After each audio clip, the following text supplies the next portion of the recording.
So for my final project, I have decided to write an outline and a chapter of a dystopian novel, which is currently and rather unoriginally titled Delta 32.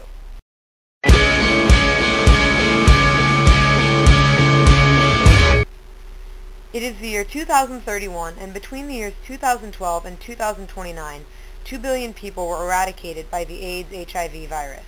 During and after that time period, over 3 billion more were killed in the panic. Towards the beginning of the panic, covert teams working for the government began to systematically murder men, women, and children infected with the virus in order to prevent it from spreading. Soon, the panic became so widespread that the governments were no longer only eliminating those with the virus, but everyone with an escalated risk of contracting it, including drug addicts and dealers, the sexually promiscuous, and worst of all, homosexual and bisexual males. As panic continued to spread, Africa became seen as too high of a risk, and in the year 2028, the entire continent was attacked and wiped out with nuclear weapons. A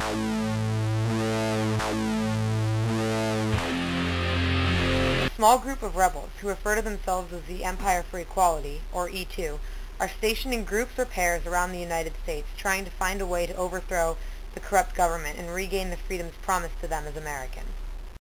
It doesn't save me, I know I can make it on my own.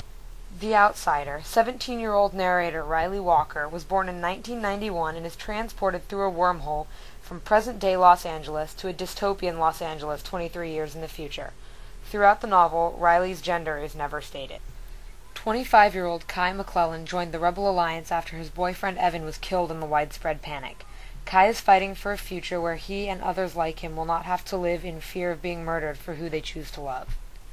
24-year-old Jesse Trayborn, who is HIV positive, joined the Rebels shortly after his twin brother Adam was mistaken for him and killed.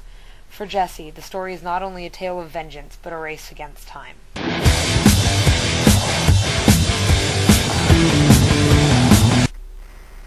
The story begins when teenager Riley Walker is transported into this raging dystopian future. Riley is immediately confronted by two members of the Empire for Equality, Kai and Jesse, who have been researching the wormhole and want Riley to join them. Kai and Jesse explain to Riley that there was a doctor who was working on a cure for the HIV virus using a Delta 32 genetic mutation. The doctor was getting close to the cure when she was murdered. The doctor's research is being kept at the Empire for Equality headquarters in Syracuse, New York, and Jesse and Kai want to send Riley back through the wormhole with the research so that the doctor can perfect the cure before the panic starts, thus preventing the grim future and essentially turning back time. Riley agrees and must embark on a journey with Kai and Jesse to New York to get the research and then take it back to Los Angeles without being neutralized by the government. This task becomes more difficult when two things happen. First, on the way to New York, Jesse begins to get sick as the AIDS phase of his virus kicks in. This causes a race against time.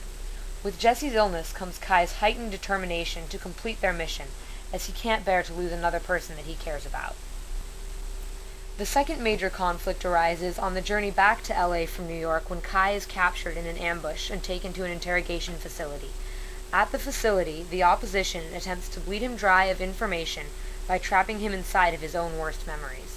Jesse and Riley are then faced with the dilemma of rescuing Kai and putting their mission in jeopardy or leaving him behind. They choose to go back for Kai and successfully extract him from the facility. However, even after being rescued, Kai is still trapped in his thoughts, being forced to relive again and again the news of Evan's death. In order to get the mission back on track, Jesse and Riley first must help Kai fight through his mental prison, leaving him weak but alive.